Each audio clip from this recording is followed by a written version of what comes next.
संभल से खबर 24 नवंबर को हुई हिंसा मामले में उपद्रवियों को विदेशी हथियार मुहैया कराने वाला गिरफ्तार। संभल एसपी ने एसपी शीश चंद्र के कार्यालय पर प्रेस कॉन्फ्रेंस कर किया खुलासा। सारिका साठा गैंग से जुड़ा है। गिरफ्तार आरोपी गुलाम मुल्ला अफरोज और वारिस के माध्यम से उपलब्ध कराए थे विदेशी हथियार।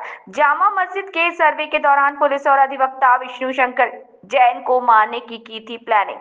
दंगा भड़काकर ठप पड़े विदेशी हथियारों और चोरी की गाड़ियों के व्यापार को बढ़ाना था पूरा मकसद।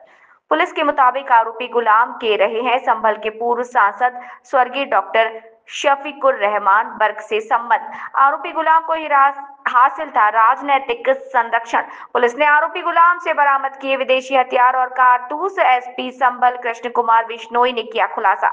संवाददाता सुलेंद्र सिंह। संभल में 24 नवंबर 2024 को एक हिंसा कारित की गई थी भीड़ द्वारा, जिसमें अभी तक कुल 79 लोगों को गिरफ्तार करके जेल भेजा जा चुका है। उसमें 29 पुलिसकर्मी एवं एक प्रशासन के व्यक्ति घायल भी हुए थे।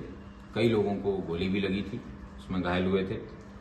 उसमें पुलिस द्वारा इन्वेस्टिगेशन किया गया है। थोरो प्रोफेशनल इन्वेस्टिगेशन के बाद में आज संभल पुलिस को एक अच्छी सफलता हाथ लगी है, जिसमें उस दिन घटना कारित करने वाले जिसने व्यक्ति द्वारा असले प्रोवाइड किए गए थे, जिस व्यक्ति के द्वारा इंस्ट्रक्शन दिए गए थे, जिस व्यक्ति के द्वारा ये हिंसा करवाने के लिए असले भी प्रोवाइड किए गए थे, उस व्यक्ति को पुलिस द्वारा गिरफ्तार किया गया है, जिसका नाम गुलाम पुत्र मुख्तार है।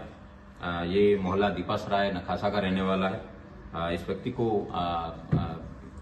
गिरफ्तार करने पे पूछताछ पे पता चला है कि इस व्यक्ति के ऊपर कुल 20 मुकदमे अभी तक दर्ज हैं, जो कि जनपद संभल में और आसपास में है।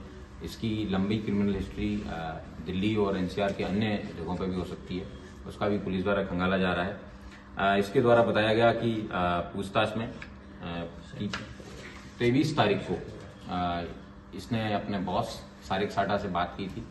सारिक साठा को यहाँ के किसी स्थानीय व्यक्ति द्वारा बताया गया है कि 24 तारीख की सुबह को सर्वे होगा। सर्वे के समय किसी भी सूरत में वो सर्वे नहीं होने देना है। पूछताछ के दौरान इसके द्वारा ये एडमिट किया गया कि जो सारिक साठा है ये एनसीआर से गाड़ी चोरी करवाने की गैंग का सरगना है। वो भी आज से कुछ साल पहले फर्जी पासपोर्ट बनाने के बाद में यहाँ से विदेश चला गया है। ये वहीं से बैठ के इस गैंग को संचालित करता है और यहाँ भारत में उसका काम करने के लिए ये व्यक्ति गुलाम है, ये काम करता है। और गुलाम द्वारा दिल्ली एनसीआर से गाड़ियाँ चोरी करके उनको मणिपुर, नॉर्थ ईस्ट में, कलकत्ता में, मणिपुर में, बर्मा बॉर्डर पे दी जाती है और उसके बदले में इनको असले मिलते हैं और उन असलों को देश भर में सप्लाई करने का काम ही करता है। इसी में ही पुलिस को और अच्छी सफलता मिली, जिसमें पुलिस द्वारा इससे जब रिकवरी की गई है इसकी निशानदेही पे, तो एक 9mm की पिस्टल पुलिस को इसके पास से मिली है। 2 पिस्टल 32 बोर की इसके पास से रिकवरी में मिली है।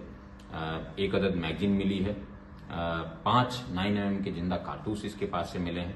एक तमंचा है वो 315 बोर का इसके पास से मिला है। .22 के भी कई कारतूस मिले हैं। 30 बोर के भी इसके पास से कारतूस मिले हैं।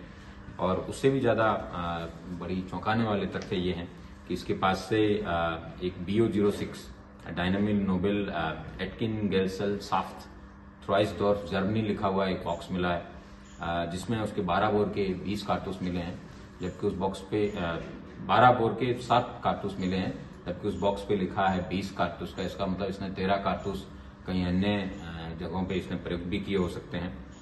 ग्रेट ब्रिटेन का भी इसके पास से एली नॉच करके एक कवर है वो मिला है।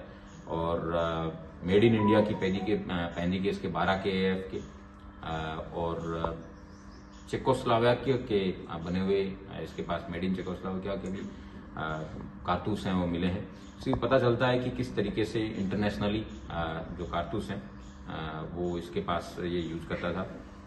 एक अन्य 9mm जिंदा कारतूस जिसपे SB2Z 9mm POFP लिखा है, तो ये उसी तरीके का कारतूस है जो कारतूस उस दिन पुलिस के द्वारा घटना के बाद में जब नालियां खंगाली गई थी, चेक की गई थी, HHMD, DFMD उनके सहयोग से पुलिस द्वारा मेटल डिटेक्टर से उनको निकाला गया था। उस तरीके जो कार्ट्रिजेज मिले थे, सेम कार्ट्रिजेज इसके पास से भी मिले हैं। और इस तरीके से इसके पास से काफ़ी भारी मात्रा में असला भी बरामद हुआ है, जो इस बात को सत्यापित करता है। और जो पूर्व में भी कई वर्षों से इसकी जो खबर पुलिस के पास थी कि ये असला ट्रेडिंग में इस तरीके का काम ये दीपासराय में करते आ रहे हैं, इसके द्वारा पूछताछ में बताया गया कि पूर्व में इसको राजनीतिक संरक्षण इसको और शारीरिक साठा को प्राप्त था, जिसकी वजह से ये लोग दीपासराय में बिना किसी चिंता के आराम से शांति से जितने भी आपराधिक गतिविधियां हैं वो करते आ रहे थे। लेकिन पिछले कुछ समय से पुलिस की सख्ती के कारण ये आपराधिक गतिविधियां संचालित नहीं कर पा रहे थे। इसके द्वारा यह भी बताया गया कि जो 24 तारीख को जो हिंसा है उसमें एक कोई वकील है जो कि बाहर से आते हैं और वो जगह जगह पे एप्लीकेशन डालते हैं। इनके द्वारा ये निर्धारित किया गया, जब प्लानिंग में असले देने के समय उन्होंने उसको ब्रीफ किया गया था, उसका फोटो भी उनको बताया गया था कि ये इस तरीके का व्यक्ति है, जोलिए का है, इसको जामा मस्जिद के अंदर किसी भी सूरत में पहुंच के उस व्यक्ति को खत्म करना है।